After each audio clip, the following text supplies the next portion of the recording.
আপনার বাড়িতে যখন কালসাপ ঢোকে আপনি হাজার চেষ্টা করুন, লাখো চেষ্টা করুন, কালসাপ কোনোদিন পোষ মানে না।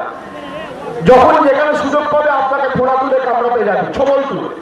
তাই আপনার বাড়িতে কালসাপ আর বেজি ঢুকলে আপনি যে আচরণ বা পদক্ষেপ বা যে ব্যবস্থা গ্রহণ করবেন, আগামী ভোট যেদিনকে দেবেন সেদিনকে একই ব্যবস্থা আপনারা গ্রহণ করবেন গণতান্ত্রিক ভাবে, যে এদেরকে কোনোদিন বাংলার মাটিতে আর কলঙ্কিত আপনারা করতে দেবেন না।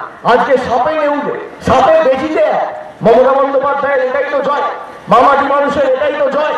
লোকে বলছে সিপিএম কংগ্রেস জোট হয়েছে, আমি বলছি সিপিএম কংগ্রেসের বিয়ে হয়েছে। আপনারা সকলে মিলে পাড়ায় যখন পাত্রপাত্রীর বিয়ে হয় আপনারা যে আনন্দ উপভোগ করেন সে আনন্দ উপভোগ করবেন, উৎসবের মেজাজে ভোটাধিকার প্রয়োগ করবেন। এমনিতেই দেখছেন পাত্রর চেহারা কি আর পাত্রীর চেহারা কি। এরপরে যদি এদের বিবাহ থেকে আগামী দিন কয়েকটা লাল রক্ত জন্ম নেয় বাংলার মাটিতে, তাহলে পদে পদে বীরভূমের মাটিকে, বীরেদের মাটিকে কলঙ্কিত এই হাড়বাঁধরা করবে। তাতে আপনাদের সকলকে কার্যত সুনিশ্চিত করতে হবে এই সম্পর্ক যেন বিবাহ অবধি সীমিত থাকে, এই বিবাহের ফলে যেন কোন কলঙ্কিত লাল রক্ত আর বাংলাকে পুনরায় কলঙ্কিত না করতে পারে, এটা আপনাদের সকলকে সুনিশ্চিত করতে হবে।